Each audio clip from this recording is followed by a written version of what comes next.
It was a Wednesday morning unlike any other in the halls of Congress. Journalists lined the marble corridors of the Capitol, eager for another contentious hearing. The buzz wasn't about a bill or breaking legislation, it was about a fiery exchange expected between Alexandria Ocasio-Cortez, known for her razor-sharp remarks and progressive passion, and Senator John Neely Kennedy, the silver-haired conservative firebrand from Louisiana whose southern drawl and down-home analogies often caught political elites off guard. The hearing was scheduled by the Oversight and Reform Committee, now overseen by Republicans after the midterms had shifted control back to the GOP. The topic? Government accountability in education spending. But beneath the surface, it was political theater waiting to erupt. Outside the hearing room, cameras flashed as AOC arrived in a sharp white blazer, flanked by staffers and progressive activists. Just minutes later, Senator Kennedy appeared, clutching a worn brown leather folder and wearing that unmistakable Louisiana grin. Reporters whispered. They both knew this wasn't just another hearing. It was going to be a showdown. Inside, the atmosphere thickened. Chairman Jim Jordan opened the session, but everyone was waiting for the fireworks. The panelists included cabinet members, educational watchdogs, and lobbyists. But all eyes turned when AOC raised her hand. "Mr. Chairman," she began, voice steady, "I'd like to question the senator from Louisiana regarding his earlier remarks in support of funneling federal funds into private, religious, and underperforming charter schools that lack transparency." Senator Kennedy leaned back in his chair, steepling his fingers with a wry look. OC continued, eyes narrowed. "And with all due respect, perhaps if Senator Kennedy had attended more rigorous academic institutions, or taken courses on constitutional ethics, he might understand why the Establishment Clause exists." Gasps echoed around the chamber. The comment was sharp, layered with academic snark, a direct hit at Kennedy's alma maters and his political ideology. Kennedy didn't flinch. He leaned forward and tapped the microphone. "Well, ma'am," he said, voice syrupy and calm, "if we're handing out degrees in arrogance today, you might just graduate summa cum laude." Laughter and stunned murmurs rippled through the room. AOC raised her eyebrows, but Kennedy wasn't done. "I may have a southern accent and walk slower than most of y'all up here in D.C., but I studied at Vanderbilt, the University of Virginia, and Oxford. And unlike some folks who confuse shouting for substance, I actually read the Constitution before citing it." The oxygen seemed to leave the room. AOC blinked. Chairman Jordan smirked. Kennedy continued, voice cool but pointed. "And let me be clear, I love public schools. But I also love parents. And when they say the system's broken, I don't pat 'em on the head and tell 'em to just try harder. I listen. Maybe that's something you should try sometime." Suddenly, the hearing had turned into the moment of the day. Clips already being tweeted out, pundits beginning their takes even before the gavel could strike again. But the exchange wasn't over. Not yet. OC's smirk had vanished. For a moment, she fidgeted with the microphone before leaning back in her chair, eyes scanning the committee as if calculating her next move. But Kennedy had already made his. He knew how this game worked. He wasn't some fresh-faced senator trying to impress cable news. He'd been through more political storms than most, and he knew exactly how to weather them. But for a man like John Neely Kennedy, his education wasn't something to be mocked. It was part of his journey. And today he was about to remind the world of it. As reporters began tweeting snippets of the earlier exchange, AOC mocking Kennedy's education and Kennedy hitting back with his Oxford credentials, the moment began trending online. Conservative commentators called it a mic drop, while progressive Twitter tried to rally behind AOC, saying she was calling out outdated thinking. The media machine was already running at full speed. But back in the hearing room, Kennedy wasn't done. "Congresswoman," he said politely, "you've had your say, and now I'll have mine." He reached into that old brown leather folder and pulled out a tattered speech. "I wrote this speech in 1981, back when I was a law student at the University of Virginia. It was for a debate on government overreach in education. You can mock where I came from, but I came here with an idea, a belief that the federal government doesn't always know better than mom and dad at the kitchen table." AOC leaned forward again, ready to speak, but Kennedy held up a hand, not rudely but firmly. "I don't come from money. My daddy didn't have a yacht. He had a toolbox. And what he taught me, I carried with me to Oxford. I worked harder than most folks would believe just to afford the plane ticket. Silence hung in the air, and suddenly the room wasn't looking at him as just a senator, they were seeing the story behind the man. He continued, "Now, if y'all want to debate policy, I'm your huckleberry. But if your idea of debate is tossing insults and questioning a man's education while ignoring his life's work, well then, I hate to break it to ya, but you're not debating. You're performing." The gallery behind the panel let out a low murmur. Even a few Democrats looked slightly rattled. AOC tapped her pen, clearly annoyed but visibly outmaneuvered. Senator Kennedy closed his folder and looked straight at her. "I may not be a social media influencer. I don't take selfies for political clout. But I know how to read a bill, how to write a law, and how to listen to the folks back home who can't afford to pay $7 for a gallon of milk." That last line landed hard. Because under President Donald Trump's second term, inflation had been a key issue. Even with Trump's economic measures in place, prices were still unpredictable in many communities, and Kennedy knew how to tie kitchen table issues to Capitol Hill theatrics. Chairman Jordan gave a slow nod. Kennedy smiled, leaned back again, and added with his signature Louisiana charm, "Now if you'll excuse me, I need to go call my mama and tell her she raised an uneducated Oxford graduate." Laughter broke out. Even a few members who didn't usually align with Kennedy chuckled. AOC didn't laugh. She looked stunned, not defeated, but visibly shaken. Her next words, whatever they might be, would have to be measured. And in that brief moment, everyone knew Kennedy had just turned the tables. As the hearing continued, C-SPAN's live stream numbers surged. Twitter, TikTok, and YouTube lit up with headlines like, "Kennedy claps back with Oxford degree. AOC tried it, Kennedy shut it down. Southern sass beats Bronx bravado." Clips of the exchange raced across the internet, with conservatives hailing it as another Kennedy classic, while progressives scrambled to spin the narrative. Memes exploded. One showed Kennedy holding a back-to-school sign with the Oxford logo, another labeled AOC's comment as "when facts take a lunch break." But inside the chamber, the temperature hadn't dropped. AOC was too seasoned, too smart, and too media-savvy to let the moment go without a response. After several other members spoke, she requested time again. Chairman Jordan, barely hiding his curiosity, granted it. AOC adjusted her mic and spoke directly, this time not just to Kennedy but to America. "Let's be clear," she began, her voice even but forceful. "This is not about who has the fanciest degrees or who can quote more Latin from Oxford. This is about values. About whether we fund every child's education, regardless of zip code, race, or income level." Kennedy nodded slightly, as if to say, "Go on."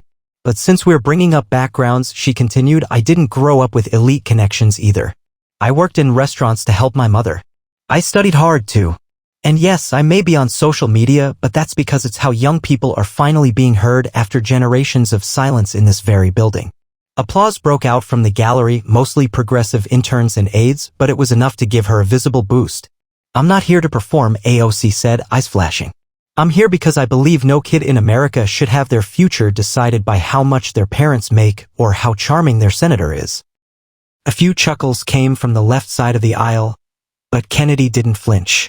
"And with all due respect," she said, looking right at him, "this isn't about who can tell the better story. It's about who's writing the next chapter for our kids." The room paused. AOC's closing line landed, though not with the sting Kennedy's had. He leaned forward again, this time with a smile that was calm but cutting. "Congresswoman," he said softly, "you talk about stories like they don't matter, but I'd reckon the best way to shape the future is by understanding the past. And those of us with a few more chapters under our belts, we just might know a thing or two about how this ends." Boom. Another ripple. The air was thick with tension, respect, and rivalry, two generations of political fire colliding in real time. By now, the president himself had taken notice. From Mar-a-Lago, President Trump had been briefed on the exchange. Within an hour, a post went live on Truth Social. "Senator John Kennedy destroyed AOC in Congress today. She mocked him, he crushed it. We need more of this common sense, America first energy in the Senate. Total knockout. United States collision." The post was reshared across every conservative platform, becoming the #1 trending political story of the day. The Trump base lit up, demanding Kennedy be front and center in the administration's education policy reform efforts. That night on Fox News, Kennedy was scheduled for a primetime interview with Laura Ingraham. AOC, meanwhile, would be joining MSNBC's Rachel Maddow to explain her side of the debate. The battle that had begun in Congress was now being fought across America's living rooms. And neither of them was backing down. That evening, televisions across America flipped back and forth between Fox News and MSNBC, one channel showcasing the unapologetic charm of a Southern conservative, the other the passionate defense of a progressive icon. On Fox, Senator John Kennedy appeared calm, collected, and unshaken. Sitting across from Laura Ingraham, he opened with one of his signature lines. "Well, Laura, bless her heart, I don't think Ms. Ocasio-Cortez meant to offend, but when you confuse confidence with condescension, you're bound to stumble into a mess." The audience roared with laughter. Kennedy continued. "Look, I don't need a pat on the head from someone who thinks TikTok is a political platform. I've been fighting for school choice, accountability, and American parents since before she was learning algebra." Ingraham asked about AOC's criticism that he was out of touch with modern education challenges. "Out of touch?" Kennedy grinned. "Ma'am, I've been in the classrooms. I've spoken with the teachers. I've seen the textbooks. And I've seen the bureaucrats ruin good schools. I may talk slow, but I'm not slow. I just don't yell to sound smart." Meanwhile, on MSNBC, AOC doubled down during her interview with Rachel Maddow. "What we witnessed today was a classic case of the old guard clinging to old ideas. Senator Kennedy used charm and storytelling to deflect from a real conversation about education equity. I respect his background, but this isn't a debate about Oxford. It's a debate about opportunity." Maddow leaned in. "Do you regret making that comment about his education?" AOC paused, a rare moment of hesitation. Then she said, "No, because it sparked the conversation that needs to happen. When we treat elite degrees as shields for bad policy, we lose touch with what real Americans are going through." Progressive media praised her poise and vision for the future. Conservative media replayed Kennedy's best lines like a political highlight reel. By the next morning, nearly every major outlet from CNN to Breitbart was running headlines about the clash. Kennedy schools AOC, "I may talk slow, but I ain't slow." AOC calls for educational equality after Senate spat. Trump praises Kennedy in explosive congressional showdown. Even late-night comedians joined in. Stephen Colbert joked it was the battle of brains and branding.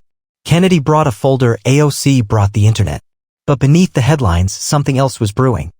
Polling data revealed that the exchange had stirred deep emotions across party lines. Independents were split. Some admired Kennedy's experience and humility, while others applauded AOC's boldness and refusal to back down. Education, often pushed aside in political debates, had suddenly taken center stage again. And President Trump? He was watching closely. Later that afternoon, in a press briefing at the White House, Press Secretary Caroline Leavitt confirmed the rumors. The president is impressed with Senator Kennedy's commitment to education reform.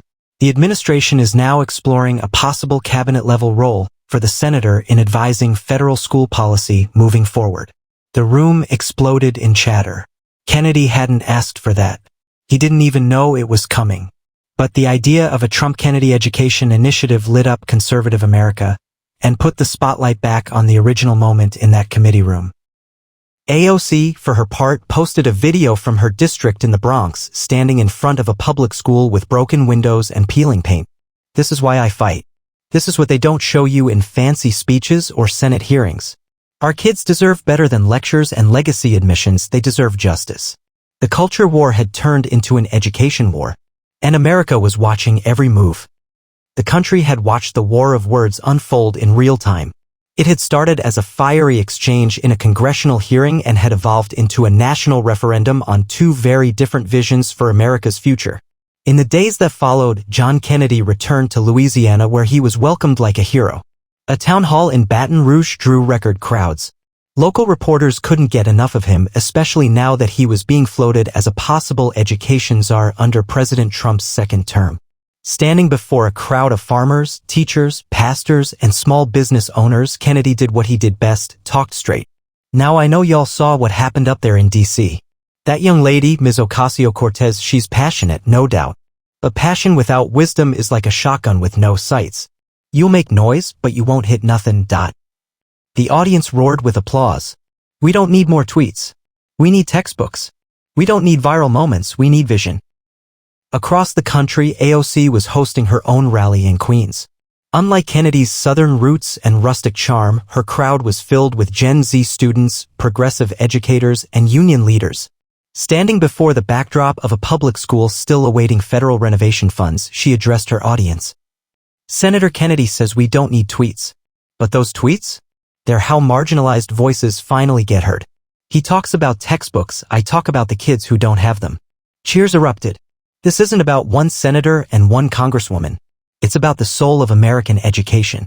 Are we going to keep pretending everything's fine, or are we going to fight for every child, not just the ones lucky enough to attend fancy private academies?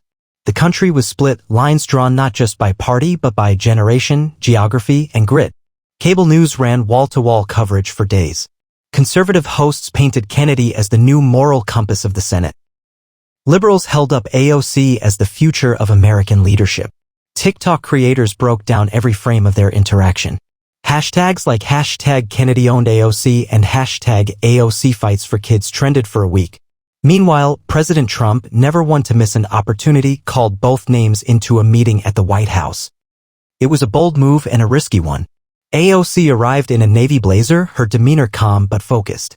Kennedy, dressed in his signature earth-toned suit and BLO tie, smiled as he entered. President Trump sat at the resolute desk, flanked by advisors. Folks, he said, the whole country's talking about this. You both made your points. Big ones. Now let's make something else progress. What followed was an unprecedented private conversation that, according to aides, lasted nearly 2 hours. Kennedy and AOC, opposites in almost every sense, sat down and, for the first time, listened to each other beyond sound bites. They didn't agree on everything, not even close. But there were areas of overlap: trade school funding, removing bloat from federal education departments, improving nutrition in school lunches, and protecting teachers from burnout. In a rare moment of political harmony, they released a joint statement the next day. While we represent different constituencies and philosophies, we both believe the American education system must evolve. We pledge to explore bipartisan efforts where they exist, for the sake of the children, not the politics. The country gasped. Social media didn't know what to do with it. Some accused them of betrayal. Others called it leadership. But across the spectrum, something had shifted. 2 leaders, one with a southern drawl and old-school charm, the other with Bronx fire and a national following, had traded jabs, drawn blood, and still found the courage to talk. And in the end, it was America's kids who might finally win.